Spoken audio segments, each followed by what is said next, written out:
So I just cleaned up the tree mess from before, the last branch, the tree that fell down. And now we've got another windstorm here. Got branches everywhere. Another mess. It's horrible. More branches to pick up and more mowing. Get some more on the other side in the backyard too. You see how windy it is.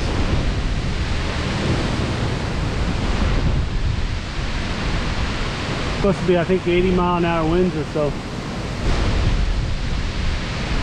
Hopefully we don't have a tornado, but we're ready to go down to the basement anytime, whenever we need to. Looks like a bomb went off of branches and trees.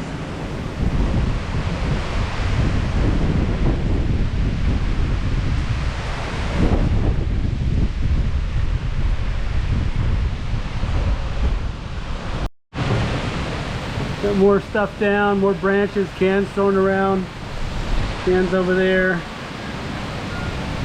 pool cover thrown, more branches on the ground. Got a big tree down in the back past the dog house, and still got another half hour of this, so we'll see what we end up getting. But I guess I know what I'm doing tomorrow. More branches and tree limbs.